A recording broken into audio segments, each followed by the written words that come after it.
सर्वदा वर्तमान सद्गुरु महाराज जी के पावन चरणों में कोटि कोटि नमन। उपस्थित गुरुजन, धर्म प्रेमी, सत्संगी बंधुओं, पूजनीय माताओं तथा भक्तिमती बहनों,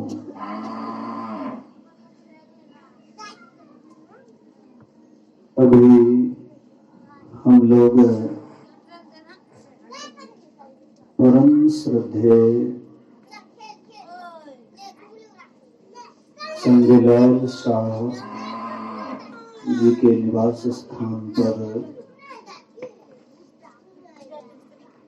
उनके पोते का जन्मदिन के अवसर पर एक दिवसीय संतमत सत्संग का आयोजन किया गया है। एक बच्चा से होने जो अपना जो होने के लिए एक बार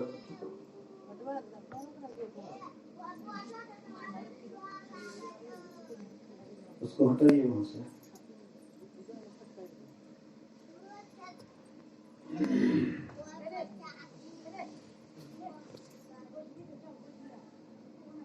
जाओ जो अपने यहाँ जो अपने बोलिए श्री सद्गुरु। तो जन्मदिन के अवसर पर यह सत्संग रखा गया है। लोग जन्मदिन मनाते हैं अपने अपने ढंग से। जो जिस तरह का व्यक्ति होता है उसके मन में उसी तरह का भाव आता है, उसी के अनुसार काम करता है। कोई सत्संगी नहीं है जिनको सत्संग से लगाव नहीं है, प्रेम नहीं है। उनके पास में उनके मन में होता है कि जन्मदिन मनावें, तो वे क्या करते हैं, बाजा उजा लगा लेते हैं और जन्मदिन का कैसेट लगा लेते हैं और उसी में केक लाते हैं, काटते हैं और मतलब जन्मदिन मना लेते हैं। खुशहाली होती है, आनंद होता है, तो उसको वहीं तक ज्ञान है। जन्मदिन मनाने का उनको वहीं तक का ज्ञान है कि केक लाओ, कैसेट लगाओ, सबको खुशी मनाओ, लेकिन इसके आगे का सोच उनका नहीं रहता है। और जो जिनको सत्संग से लगाव है, प्रेम है, जिनके मन में गुरु महाराज के प्रति श्रद्धा है, तो उनके मन में होता है कि जन्मदिन मनावे पर कुछ अलग ढंग से मनावे। जन्मदिन मनाए लेकिन उसके साथ गुरु महाराज को याद करें, परमात्मा को याद करें। संसार में हम खुशी मनाते हैं, लेकिन संसार का खुशी एक दिन दुखी में बदल जाता है। लेकिन अगर हम गुरु महाराज को साथ लेकर के चलते हैं, कोई भी काम करते हैं तो गुरु महाराज को आगे रख करके करते हैं, तो वह काम शुभ तो होता ही है, लेकिन हमारा भविष्य जीवन भी उज्जवल होता है, अच्छा होता है। लोग वर्तमान जीवन को सोचते हैं कि बढ़िया से बढ़िया जीवन हो जाए, हमारा जीवन आनंद से खिले, लेकिन वर्तमान जीवन में उसी का मन खिलता है, उसी को आनंद होता है जो ईश्वर परमात्मा को साथ लेकर के चलते हैं। हम लोग अंक जब लिखते हैं तो बहुत जीरो बैठा दीजिए, लेकिन अगर शुरुआत में अगर 1 या 2 या कोई और अंक नहीं लिया जाए, केवल 0 ही 0 बैठा दिया जाए, तो वह अंक का कोई मूल्य नहीं होता है। लेकिन उसी के पीछे में अगर हम 1 बैठा देते हैं तो उसके बाद जितना 0 बैठाते जाइए उतना अंक बढ़ते जाएगा।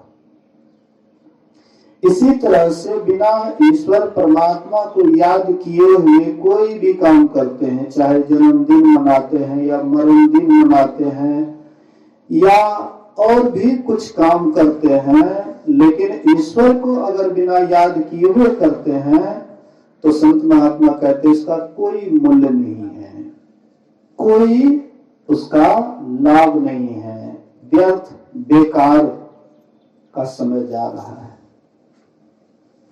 लेकिन जो ईश्वर परमात्मा को साथ लेकर के चलते हैं, हम लोगों के कोई जन्मदाता है, हम लोगों को संसार में किसी ने भेजा है, अपने से हम लोग नहीं आए हैं।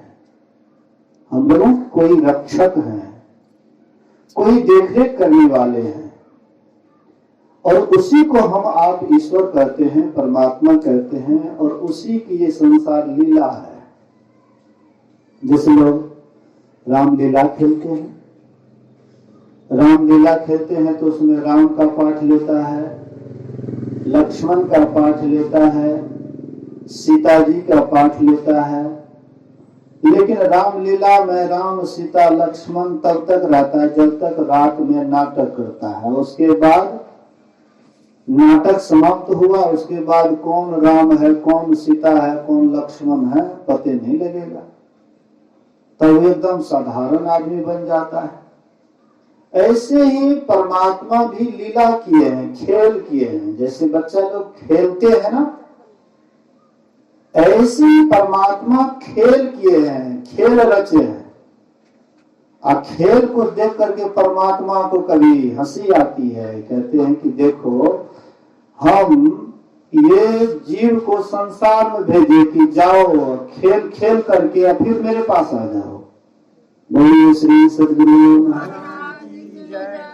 बच्चे लोग जाते हैं खेलने के लिए, तो खेलने के लिए जाते हैं तो बच्चे लोग खेलते रह जाते हैं कि अपने माँ बाप के पास फिर जरूर करते हैं।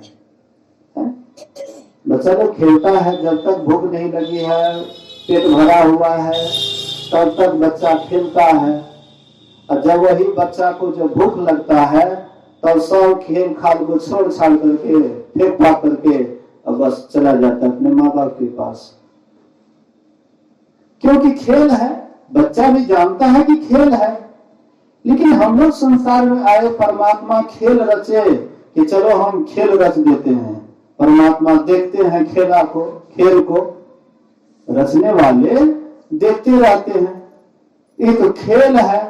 लेकिन हम लोग इसको क्या करते हैं, तो इसको सोचते हैं कि यही हकीकत है, असली समझ लेते हैं, नकलिए को असली समझ लेते हैं।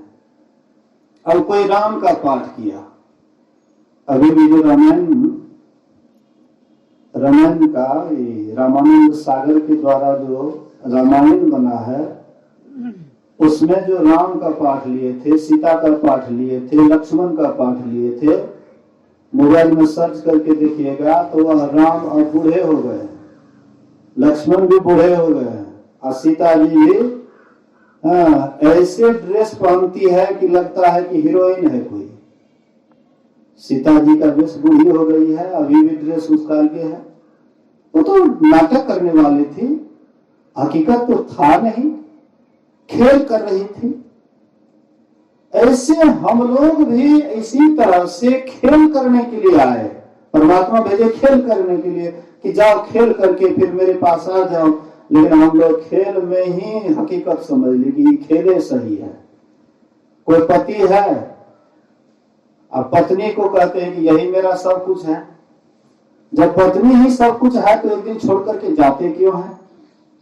अगर हकीकत होता कि पत्नी पति एक दूसरे का मतलब सही में रिश्ता होता तो कभी छोड़ करके नहीं जाते। पत्नी को छोड़ करके पति चले जाते हैं, पति को छोड़ करके पत्नी चली जाती है, बेटा को छोड़ करके बाप चला जाता है। बाप को छोड़ करके बेटा चला जाता है। अगर सही रिश्ता होता तो सब दिन एक ही साथ रहते, लेकिन आज तक किसी को देखे हैं एक साथ रहते हुए?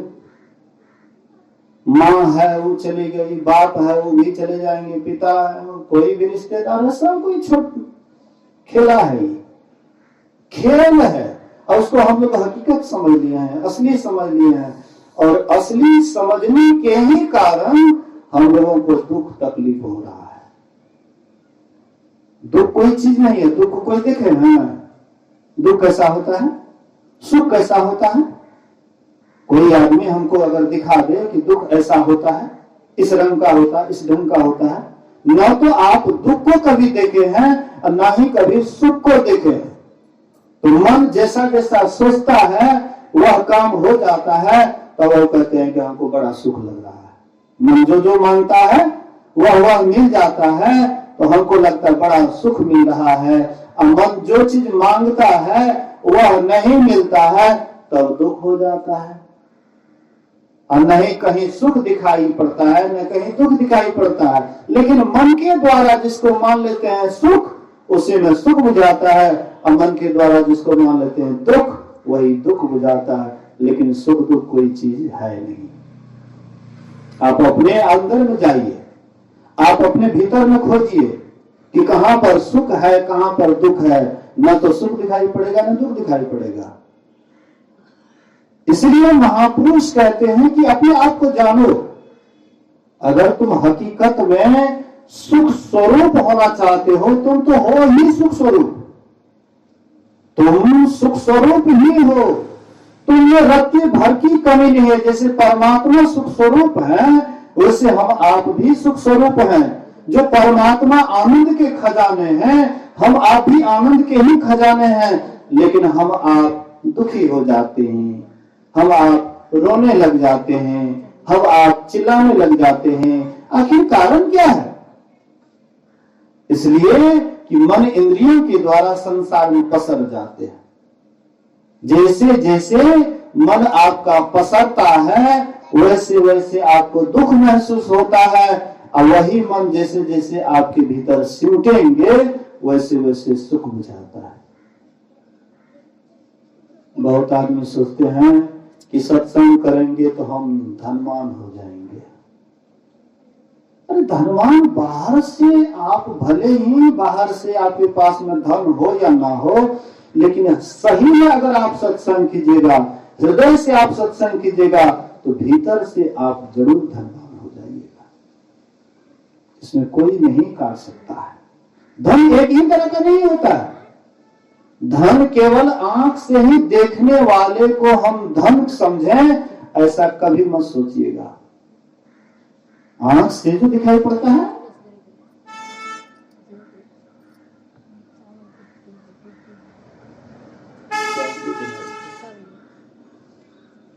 बोलिए श्री सद्गुरु।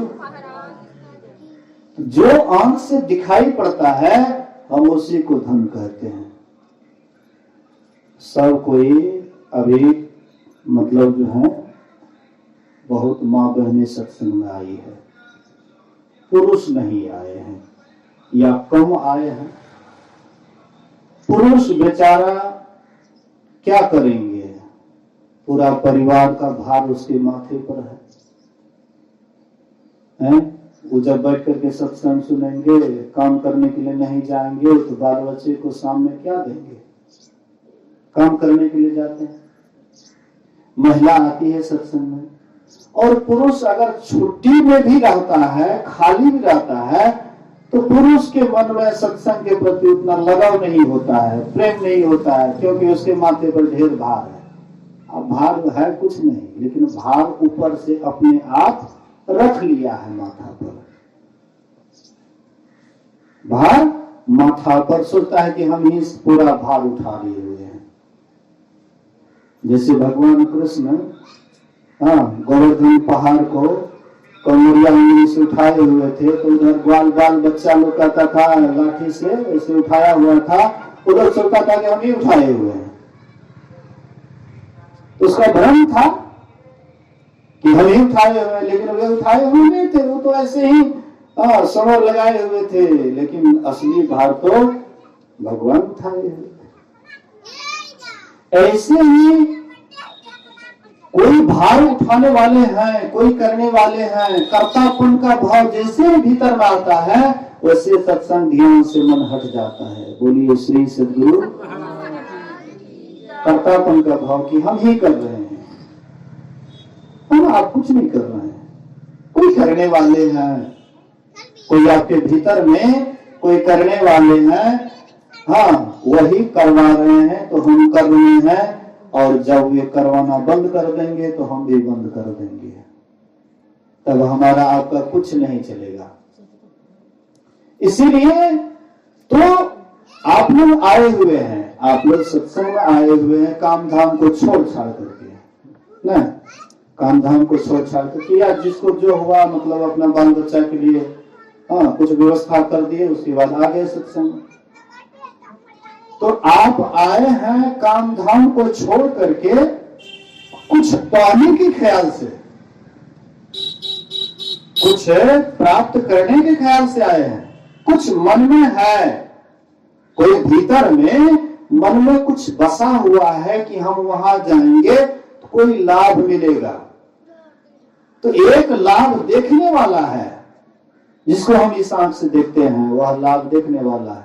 भर दिन जो मेहनत करेंगे, शाम में 300 रुपया की 500 रुपया उसको मिलेगा, तो वह लाभ दिखाई पड़ेगा, लेकिन मन में शांति उस लाभ से नहीं मिलती है।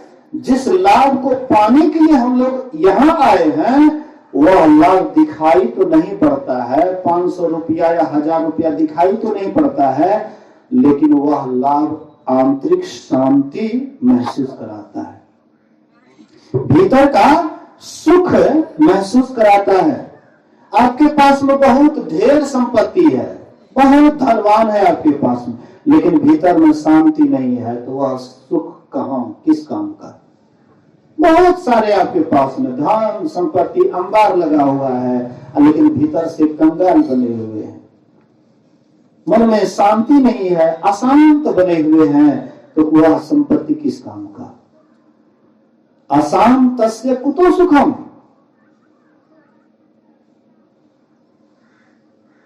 धर्मराज युधिष्ठिर से यक्ष ने पूछा कि अशांति, हाँ सुख क्या है, सुख किसे कहते हैं? तो कहते हैं अशांतस्य कुतो सुखम। जहां अशांति है वहां कहां सुख है? तो जहां शांति है वहीं पर सुख है। अशांति बाहर में दौड़ने से नहीं है। दौड़ने वाले खूब दौड़ते हैं, लेकिन जो असली सत्संगी है, जो सही में हृदय से सत्संग ध्यान करते हैं, उनको भीतर में महसूस होता है कि दौड़ने धूपने से शांति सुख नहीं है। लोग मोटरसाइकिल से दौड़ते हैं, लोग 4 चक्का से दौड़ते हैं। हम लोगों के मन में होता है कि काश मेरे पास में भी 4 चक्का होता, 2 चक्का होता, हम भी दौड़ते, हमको भी सुख लगता। लेकिन कहाँ है 4 चक्का में सुख, कहाँ है 2 चक्का में सुख? 2 चक्का 4 चक्का लेकर के तो लोग उचक्का हो जाता है। देख लीजिए ना, 2 चक्का 4 चक्का वाला को क्या हाल है, उचक्का हो रहा है। न खाने का ढंग, न बोलने का ढंग, न चलने का ढंग। हाँ, जब विशेष टेंशन बुझाता है तो 1-2 पेक धरा लेता है, बुझाता है इसी में सुख है। और फिर जब नशा टूटा तो वही दुख, वही चिंता, वही टेंशन। यही तो उसका जीवन जा रहा है, नरकमय जीवन। जीवन को जीने की कला जो नहीं जानते हैं, उनका जीवन बिल्कुल ही नरकमय हो जाता है। नरक कहाँ है, स्वर्ग कहाँ? यहीं पर दिखाई पड़ेगा, यहीं पर देखते हैं प्रत्यक्ष में। नरक में कौन पड़ा हुआ है? जिसको खाने पीने का ढंग नहीं है, चलने का ढंग नहीं है, बोलने का ढंग नहीं, कहाँ बैठना चाहिए, कहाँ जाना चाहिए, क्या करना चाहिए, क्या नहीं करना चाहिए, नहीं जिनके पास में ये ढंग है, तो देख लीजिए उसका जीवन कैसा है। समाज में भी उनको देखते हैं लोग, कैसे उसका जीवन चल रहा है। जीवन जीने की कला सीखिए।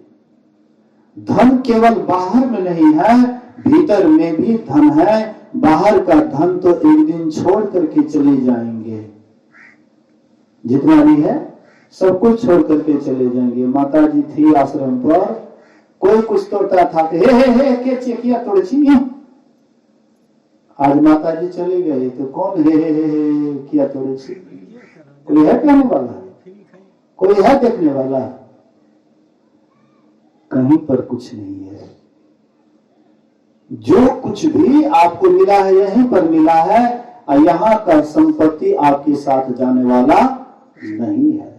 यहाँ का संपत्ति यहीं पर आ जाएगा। पत्नी है, बेटा है, बेटी है, सब यहीं पर धड़े रह जाएंगे, कोई आपके साथ नहीं जाएगा। लेकिन एक संपत्ति है जो आपके साथ जाने वाला है, और वह संपत्ति तीनों काल में न भूत न भविष्य न वर्तमान, ये तीनों काल में कभी नाश नहीं होता है। वही अचल संपत्ति सत्संग ध्यान का है। बहुत आदमी सत्संग करते हैं लेकिन सत्संग के सही रहस्य को नहीं जान पाते हैं। आया था पलटू दास, सब नाच गान कर लिए, क्या परिवर्तन हुआ? कोनो परिवर्तन हुआ? इतना चंदा लेकर के सब गाए बजाए नाचे, हम नहीं थे, मालूम हुआ खूब भीड़ हुआ। तो कौन भीड़ का प्रभाव पड़ा? कोई भीड़ का प्रभाव पड़ा? 2-4 सत्संगी जब बढ़ता ना, तब हम कहते कि सही में पलटू दास आया तो कुछ रंग लगा। लेकिन कहाँ देखते हैं, सब पुरनके देखते हैं।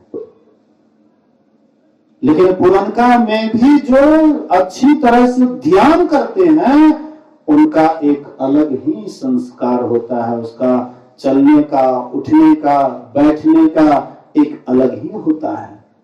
सत्संगी होना एक अलग बात है, लेकिन सत्संग के अनुकूल अपने जीवन को ढाल लेना ये एक अलग ही बात है। सत्संगी होना लेकिन दिन रात धन के पीछे कंगाल बना रहना, और सत्संगी होना लेकिन भीतर के धन को प्राप्त कर लेना, ये एक और बात है। सबके पास में वो भीतर वाला धन नहीं रह पाता है, और सब कोई उसके खोजी नहीं है। सत्संग में आ जाना कोई बड़ी बात नहीं है। बहुत सत्संग होते रहता है, कहीं पर सत्संग की कमी नहीं है। गांव गांव में सत्संग होता है। अब यहाँ भी सत्संग हो रहा है, पसवरियों टोल में निमंत्रण दिया है कि वहां भी जाना पड़ेगा, कुछ देर के लिए वहां भी जाना पड़ेगा। अब प्रेम से कहता है, श्रद्धा से कहते हैं तो कुछ मान तो रखना पड़ता है। लेकिन सत्संग करा देना, सत्संग करना, हाँ ये कोई बड़ी बात नहीं है। लेकिन भीतर धन का खोज आपके भीतर में लग जाए कि भीतर का धन खोजना है। बोलिए श्री सद्गुरु। कंगाल आदमी, जो कंगाल आदमी है, भिखारी है, भिखारी को जब रुपया मिलता है और रुपया कहीं खो जाता है तो देखिएगा दिन रात रुपये को ढूंढते रहता है ना। भिखारी आदमी को कुछ पैसा मिला और वह पैसा जब खो जाता है तो दिन रात उसी का ख्याल रहता है, उसी का ध्यान रहता है कि कहाँ खो गया, कहाँ खो गया। ऐसे हमारे भीतर में भी वह आनंद खो गया है, जो आनंद हमारा जीवन है। वही परमात्मा रूपी आनंद खोने के कारण हम अभी अशांत हैं, दुखी हैं। और वह धन का खोज उसी को पता लगेगा। जैसे कोई कंगाल का रुपया खो जाता है तो दिन रात वो रुपये का ध्यान करता है। जब भी ख्याल इधर उधर से हटा, बस रुपये पर ख्याल चल जाता है। हो कहाँ कैसे रुपया गिर गया पता नहीं। वैसे जिनके भीतर में यह खोज हो जाएंगे कि वह परमात्मा रूपी धन हमारे भीतर में गड़ा हुआ है और उसको कैसे प्राप्त करें, दिन रात जिनके भीतर में यह बात लगा रहता है, वही एक दिन वह परमात्मा रूपी धन को प्राप्त करता है। एक बार वह धन मिल गया तो फिर कभी वह धन बिछुड़ने वाला नहीं है। और धन तो बिछुड़ जाएगा, कितना रुपया पैसा है, बैंक का पैसा बैंके में रह जाएगा। बाद में भले ही नॉमिनी में नाम दे करके किसी तरह से उसको निकाल लेगा, लेकिन आपके काम में नहीं आएंगे। आप तो चले गए, बैंक का पैसा छोड़ करके चले गए। आपके पास में जितना भी घर में अन्न पानी है सब कुछ छोड़ दिए, किसी से आपको कोई नाता नहीं, सब कुछ छोड़ दिए। लेकिन वह धन, जो धन एक बार प्राप्त करने के बाद दोबारा वह धन छूटता नहीं है, वही असली धन है, वही असली आनंद है। उसी धन में, जो असली धन है उसी में बड़ा आनंद है, और जो नकली धन है उसमें आनंद नहीं है, उसमें दुख है। जिनके पास में जितना धन है वो उतना बेचैन है, उतना दुखी है, उतना अशांत है। इसलिए संत महापुरुष कहते हैं असली धन की खोज करो, नकली धन के पीछे तो तुम कई जन्म तक दौड़े हो। नकली धन के पीछे आज ही से हम लोग नहीं दौड़ रहे हैं, कई जन्मों से दौड़ रहे हैं, लेकिन आज तक परिणाम ऐसा नहीं निकला कि हमको वह धन मिल गया, हम सुखी हो गए।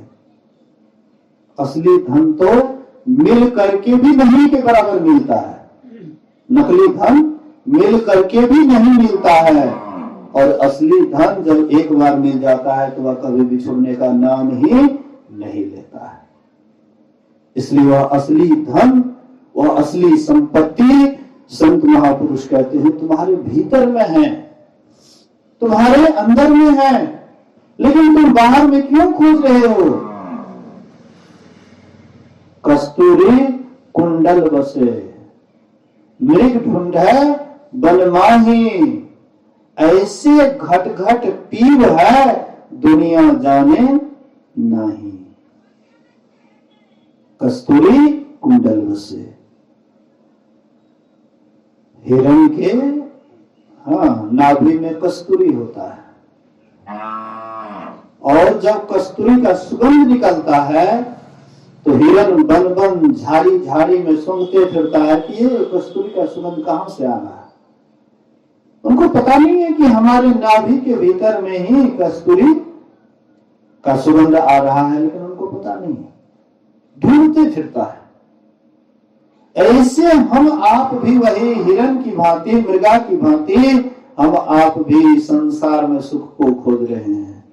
कोई पति में सुख खोजते हैं, तो कोई बेटा में सुख खोजते हैं, तो कोई पत्नी में सुख खोजते हैं, कोई बेटी में सुख खोजते हैं, कोई धन में सुख खोजते हैं। इस तरह से खोजते खोजते अंत में मिलता भी नहीं है, अंत में ऐसे खाली ही चला जाता है।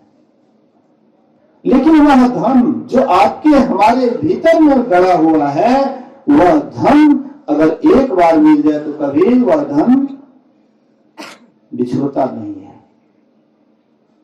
एक सेठ जी मरने लगे तो क्या किए, तो डायरी में लिख दिए कि अमुक तार के पुंगी पर हमने धन गाड़ दिया है, उसको निकाल लेना। बेटा नादान था, छोटा था, तो सोचे कि ऐसे बाहर में धन रहेगा तो धीरे धीरे लोग चुरा लेंगे, चोर चुरा लेंगे, डकैत कुछ कर देंगे। अब बेटा अभी नादान है, अभी समझदार नहीं, छोटा है, इसलिए सब संपत्ति को करके उसको जो है सोना चांदी के रूप में जमीन में गाड़ दिए, और कहते हैं बेटा मैं अमुक तार के पुंगी पर धन को रख दिया हूं, विशेष आवश्यकता पड़ने पर तुम उसको निकाल लेना। तो बेटा जब कुछ समझदार हुआ, बड़ा हुआ, तो बेटा देखता है कि अमुक तार की पुलंगी तो है ही, तो वहां पर धन कैसे रहेगा? टुस्सी पर धन कैसे रहेगा? टुस्सी पर कहीं धन रहता है? सोचता है कि हो सकता है पिताजी का उम्र ज्यादा हो गया होगा, इसलिए शायद माथा काम नहीं करता होगा, इसलिए कुछ लिख दिया। फिर मन में सोचता है कि हो सकता है कि मेरे समझ से बाहर की बात हो, कोई रहस्यमय बात हो जो मेरे समझ में नहीं आने योग्य है। तो वह एक वृद्ध मुनीम को बुलाता है, जो उनके पिताजी के समय का मुनीम था, उसको बुलाए और मुनीम जी से कहते हैं कि देखिए हमारे पिताजी डायरी पर लिखे हैं कि अमुक तार के पुलंगी पर हमने धन को गाड़ दिया है, रख दिया है, तुम उसको जरूरत पड़ने पर उतार लेना। तो कहते हैं कि भला वो देखिए तो तारगाछ तो है ये है और उसका टुस्सी भी है ये है, तो वहां पर कैसे धन रहेगा? बोले कि उसमें दिन तारीख भी है। बोले कि हाँ, बैसाख शुल्क चतुर्दशी को वह धन हमने गाड़ दिया है, 10:30 में तुम उसको निकाल लेना। बोले कि जब वह दिन तारीख आएगा तब तुम हमको बुला लेना। जब वह दिन तारीख आया तब क्या करते हैं, उसको बुलाते हैं, मुनीम जी को बुलाए और मुनीम जी से कहते हैं कि देखिए कहाँ है धन। तो 10:30 हुआ और वह तार का टुस्सी का जहां पर छाया जा रहा था, हाँ, बोले कि यहीं पर कोड़ो। तो वहां पर कोड़ते हैं तो अपार धन रखा हुआ था, हाँ, बहुत धन रखा हुआ था, जिसको कोड़ करके सेठ का बेटा भी सेठ बन गया, वो भी मालो माल हो गया। इसी तरह से परमात्मा और सेठ के हम आप भी बच्चे हैं, लेकिन हम लोग बाहर बाहर धन ढूंढने के कारण कंगाल हो गए हैं। सोचते हैं कि हम तो बिल्कुल गरीब आदमी हैं, हम तो दरिद्र आदमी हैं, हमारे पास में कुछ है ये नहीं है, हम तो बिल्कुल असहाय हैं। हम कैसे असहाय हैं? हमारे पास में परमात्मा अनंत, वह अनंत धन रूपी संपत्ति हमारे भीतर में गाड़ दी है, लेकिन कभी हम अपने भीतर में झांकते नहीं। बाहर में लेकिन जरूर ढूंढते हैं, बाहर में हम संपत्ति ढूंढते हैं, बाहर में हम धन ढूंढते हैं, लेकिन अपने भीतर में कभी भी धन नहीं ढूंढते हैं, इसीलिए कंगाल मरे हुए। कितने ऐसे आप व्यक्ति को देखेंगे जो बाहर से बिल्कुल गरीब है, लेकिन वे इतने शांत हैं, इतने स्थिर हैं कि लगता है कि उनके पास में कितना संपत्ति है, और कितना बाहर में संपत्ति वाला है, लेकिन भीतर से बिल्कुल दरिद्र के जैसे है, कंगाल बने हुए हैं, कोई व्यवस्था नहीं है, भीतर से एकदम कंगाली बसा हुआ उनके भीतर। संत महात्मा कहते वही परमात्मा रूपी धन तुम्हारे भीतर में गड़ा हुआ है, लेकिन उसको तुम बाहर में खोजते हो। सोचते हो कि इसी आंख से हम भगवान को देखेंगे, परमात्मा को देखेंगे, हम इसी कान से उनके आवाज को सुनेंगे, हम उनके सुगंध को इसी नाक से सुनेंगे,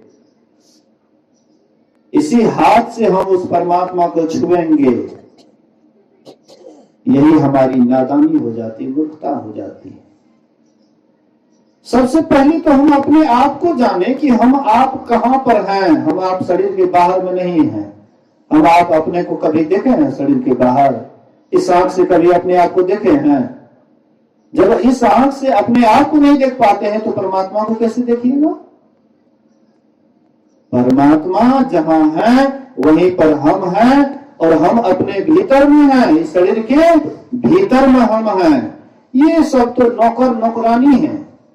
ये आंख, कान, नाक, जिह्वा, त्वचा, ये सब तो नौकर नौकरानी है। 14 इंद्रियां नौकर नौकरानी है, लेकिन हम आप मालिक हैं इसके। और यही मालिक के पास में परमात्मा रूपी मालिक भी एक के जगह में है। कबीर साहब कहते हैं, एक वृक्ष पर 2 पक्षी अति सख्य भाव से हैं रहते, खाते एक फलों को है, एक बिना खाए हंसते। एक वृक्ष पर 2 पक्षी, एक वृक्ष है और उसमें 2 पक्षी रहते हैं। तो संसार में हम लोग देखते हैं बहुत गाछी है, वृक्ष है, लेकिन उस गाछी पर, संसार के वृक्ष पर बहुत सारे पक्षी रहते हैं। 1, 2, 4, 5, 10 भी रहते हैं। लेकिन ये उल्टा वृक्ष, ये मनुष्य शरीर क्या है? उल्टा वृक्ष। और ये उल्टा वृक्ष में, ये इस वृक्ष पर 2 ही पक्षी रहते हैं। एक जीवात्मा रूपी पक्षी और दूसरे परमात्मा रूपी पक्षी, यही दो पक्षी रहते हैं। लेकिन जीवात्मा रूपी पक्षी संसार को भोगते हैं इसीलिए रोते हैं, और परमात्मा रूपी पक्षी दृष्टा है इसलिए हंसता है। परमात्मा कभी रोते हैं, परमात्मा को कभी दुख होता है, परमात्मा कभी धन के लिए हाय हाय करता है? परमात्मा अपने आप में पूरे संतुष्ट हैं, परमात्मा अपने स्वरूप में स्थित है। हम आप स्वरूप से हट गए हैं, हम आप स्वरूप से अलग हो गए हैं। इसलिए गोस्वामी जी कहते हैं ईश्वर अंश जीव अविनाशी, चेतन अमल सहज सुख राशि, असो माया बस भयम गोसाई, बंदे कीर मरकट की नाई। जैसे तोता होता है तो तोता बजाने वाले क्या करते हैं? तोता बजाने वाले दो डंठल गाड़ देते हैं और एक बीच में डंठल देकर के उसमें छुच्छी लगा देते हैं। जैसे पंखा झेलने वाला छुच्छी होता है वैसे ही छुच्छी लगा देता है और नीचे में दाना डाल देता है। तो सुग्गा आता है, उस छुच्छी पर बैठता है, लेकिन जैसे वह छुच्छी नीचे दाना को चुगने के लिए चाहता है, छुच्छी घूम जाता है तो उसका पैर ऊपर हो जाता है, गर्दन नीचे हो जाता है। उसके मन में होता है छुच्छी हमको पकड़ लिया, बल्कि छुच्छी पकड़ा हुआ नहीं है, छुच्छी को वह छोड़ दे, आराम से वह स्वतंत्र है। बंदर बजाने वाले मदारी बंदर को बजाने के लिए जब जाते हैं तो एक घड़ा गाड़ देते हैं जमीन में और उसमें मिठाई रख देते हैं, बाहर में थोड़ा थोड़ा मिठाई तोड़ ताड़ करके अगल बगल में धर देते हैं। तो बंदर देखता है अगल बगल में मिठाई, खाता है, बड़ा स्वाद लगता है। अगल बगल की मिठाई को खा करके उसके बाद जब झांकता है उस घड़ा में तो देखता है एकदम बड़ा बड़ा मिठाई है।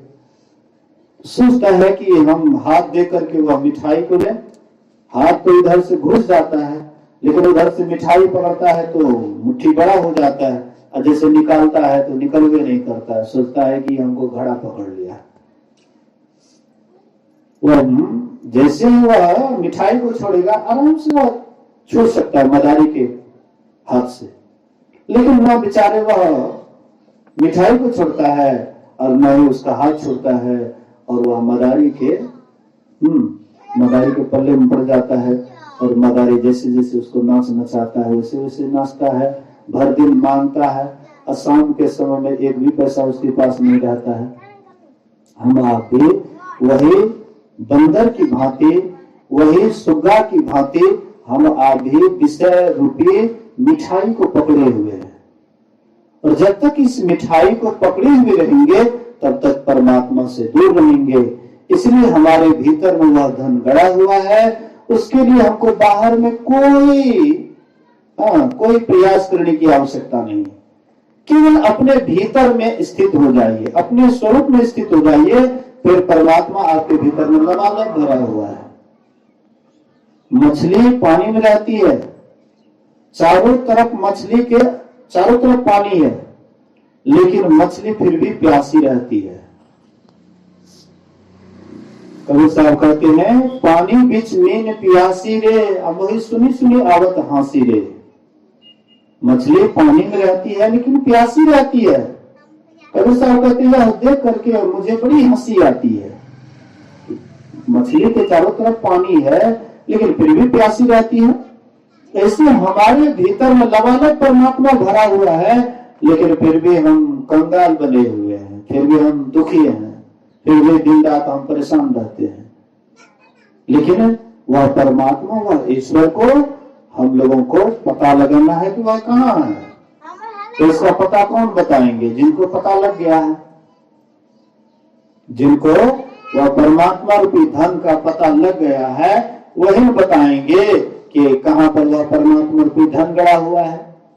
तो जिनको भी वह परमात्मा रूपी धन मिला तो अब उनके भीतर ही मिला, अपने भीतर ही मिला।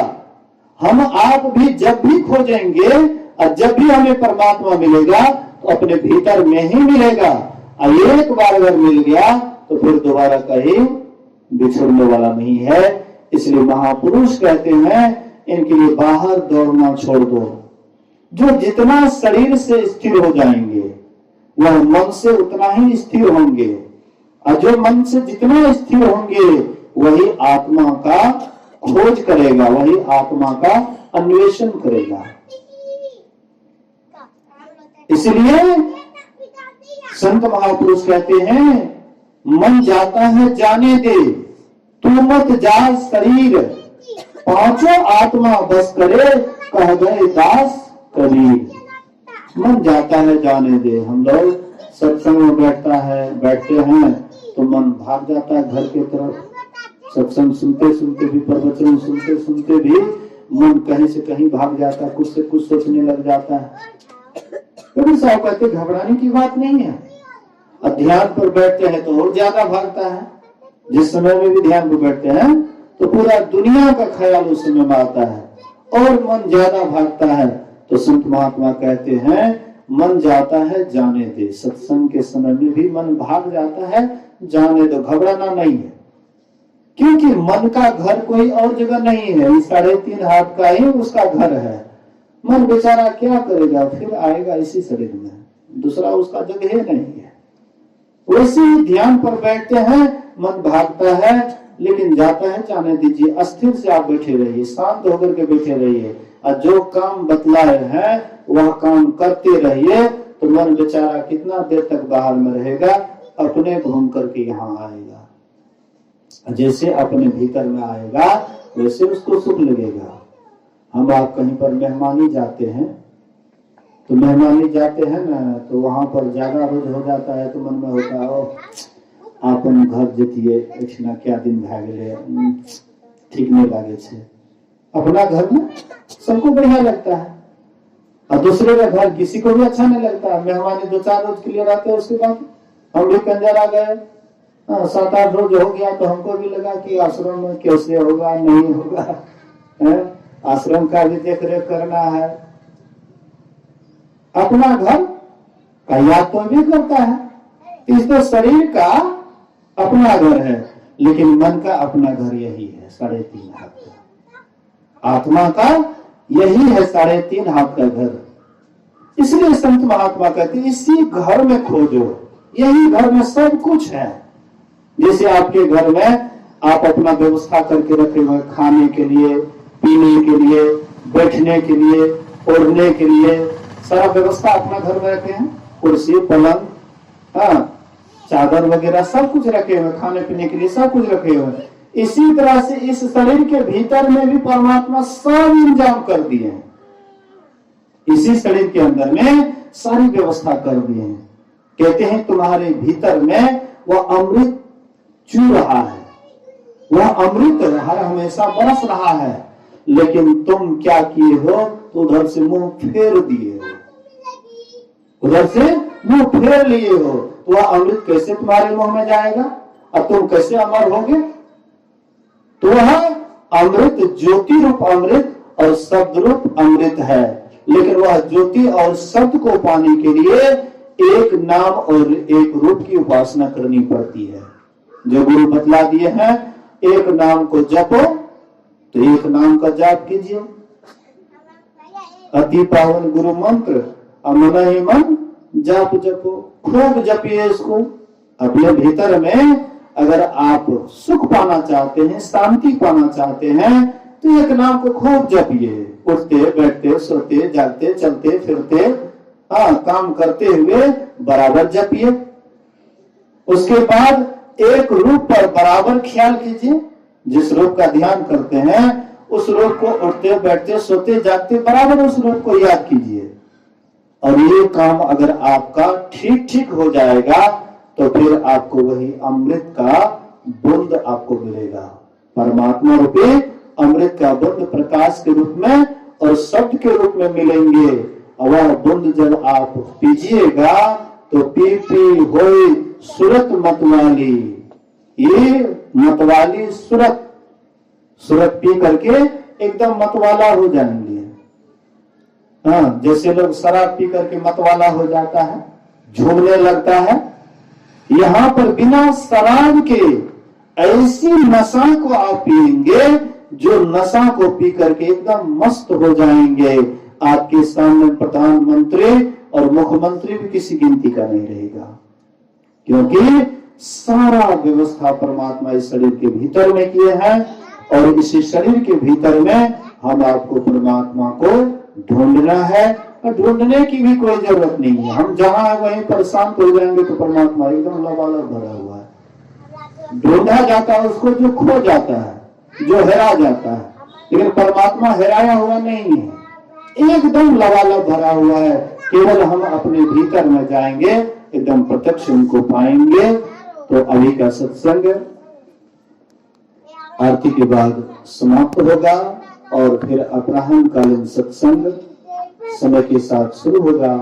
आप लोग समय से आएंगे और अपराह्नकालीन सत्संग में भी भाग लेंगे। एक बार बोलिए श्री सद्गुरु महाराज की जय। आरती